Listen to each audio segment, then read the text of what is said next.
4월 17일 하나님 말씀을 함께 묵상하겠습니다. 오늘은 출애굽기 7장 8절에서 25절 말씀으로 함께합니다.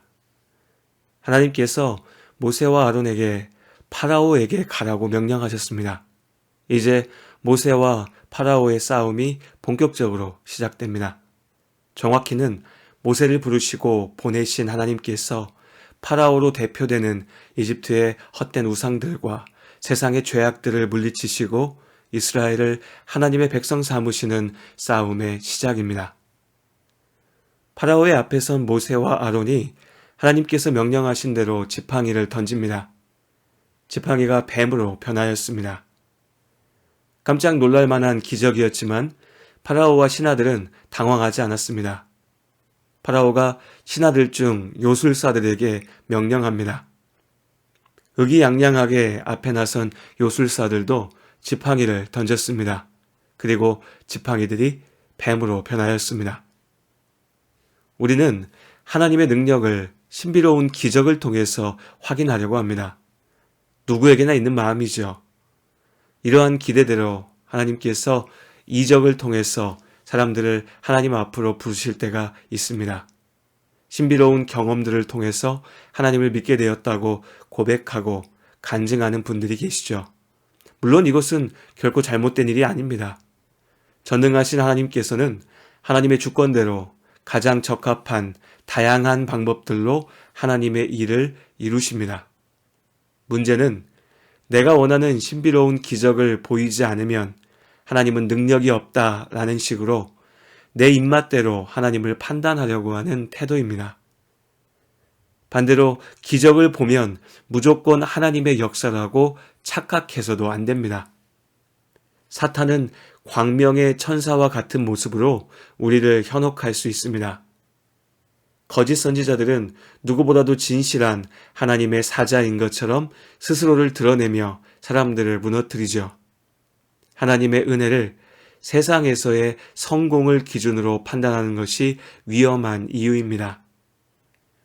예수 믿고 자녀가 좋은 대학에 진학했고 또 열심히 기도했더니 사업이 성공했고 이런저런 간증들을 들을 경우가 있습니다.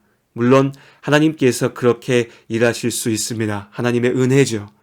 우리는 분명히 하나님께 삶의 문제들을 놓고 기도할 수 있고 하나님께서 그 기도를 이루실 때 감사하며 믿음으로 고백합니다. 그러나 세상에서의 성공을 통해서만 하나님을 인정하려 한다면 사단은 더욱 그럴듯한 성공의 모습을 들이대며 우리를 비웃을 수 있습니다. 사탄이 광야에서 40일 동안 기도하셨던 예수님을 시험했습니다. 사탄은 자신에게 무릎 꿇고 경배하면 세상을 지배하는 권세를 주겠다고 말하죠. 오늘도 우리를 마찬가지로 시험합니다. 사탄은 분명히 힘이 있습니다. 하나님께서 지팡이를 뱀으로 변하게 하셨듯 사탄도 지팡이를 뱀으로 변하게 합니다. 우리가 성공의 눈으로 하나님을 바라볼 때 사탄 역시도 세상의 성공을 우리 앞에 보이면서 자신을 경배하라고 말합니다. 그러나 하나님의 지팡이가 사탄의 지팡이를 삼킵니다. 거짓이 진리를 흉내낼 수 있어도 결국은 진리가 승리합니다. 세상에서 죄악된 삶이 잠시 하나님보다 빛나는 영광을 보이는 듯 하지만 결국은 헛되이 사그라질 거짓 불꽃일 뿐입니다. 신비로운 이적들은 분명 우리의 신앙에 유익합니다. 하나님 앞에 간절히 기도할 때 하나님께서 이 땅 가운데 이루시는 이 땅에서의 축복은 우리에게 큰 위로가 됩니다. 하나님의 일하시는 방법들 중 하나이죠. 그러나 우리의 시선은 단지 지팡이에만 머물러서는 안 됩니다. 지팡이를 들려 모세를 세우신 하나님을 바라봐야 합니다. 나를 구원하시고 나와 함께 하시는 하나님, 그 하나님을 바라볼 때 비로소 온전한 축복이 무엇인지 알 수 있습니다. 하나님의 능력을 보았으나 파라오는 하나님의 말씀을 듣지 않았습니다. 여기서 마음이 완악하다라는 표현이 등장하죠. 완악함이라는 말은 죄악이 얼마나 치열하고 끈질긴 것인지를 보여줍니다. 하나님 앞에서는 그토록 게으르고 나약한 사람들이 죄악에 있어서는 너무나 열정적이고 철저합니다. 죄에 사로잡힌 사람들은 스스로를 망치고 죽이든 이 어리석은 고집을 놓지 못합니다. 옆에서 보면 왜 저렇게까지 할까 싶지만 죄에 사로잡힌 사람들은 스스로를 망치면서 죽음의 길을 놓지 못합니다. 하나님께서 이제 완악한 파라오를 치십니다. 파라오가 나일 강가에 나온 날, 모세가 파라오의 앞에서 하나님의 말씀을 선포한 후 지팡이로 나일 강을 칩니다.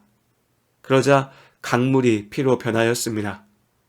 강의 고기들이 죽고 물에서 악취가 나서 사람들도 강물을 쓸 수 없게 되었습니다.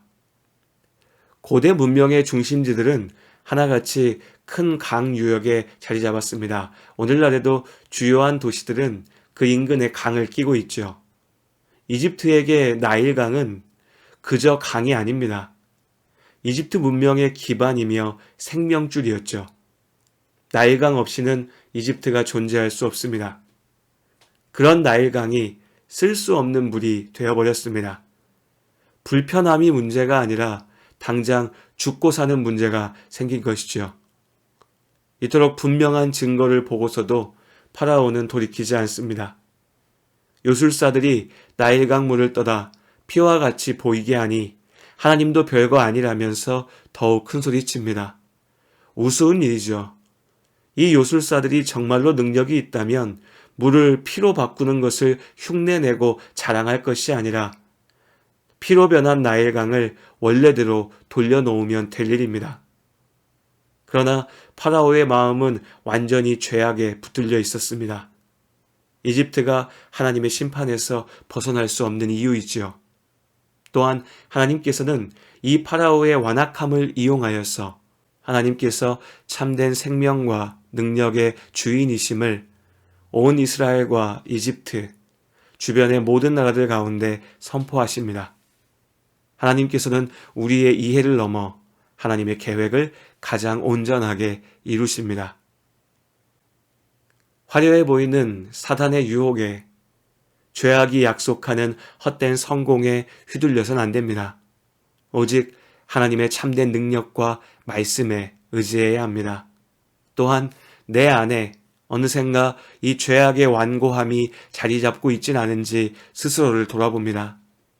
나도 모르는 사이 하나님의 말씀이 아닌 내 생각과 욕심, 죄의 마음이 나를 완악한 자의 길로 이끌고 있다면 하나님 앞에 참으로 회개하고 돌이켜야 합니다.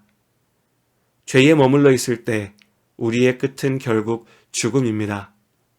하나님께서 꾸짖으실 때 어서 돌이켜서 하나님의 은혜 안에 회복되어야 합니다. 하나님 앞에 진실된 믿음의 고백으로서는 주일 예배를 위해서 함께 기도하며 준비하는 토요일, 오늘도 주님 안에서 평안한 하루가 되시기를 바랍니다. 나 무엇과도 주님을 바꾸지 않으리. 다른 어떤 은혜 구하지 않으리. 오직 주님만이 내 삶의 도움이시니 주의 얼굴 보기 원합니다. 나 무엇과도 주님을 바꾸지 않으리. 다른 어떤 은혜 구하지 않으리. 오직 주님만이 내 삶의 도움이시니 주의 얼굴 보기 원합니다. 주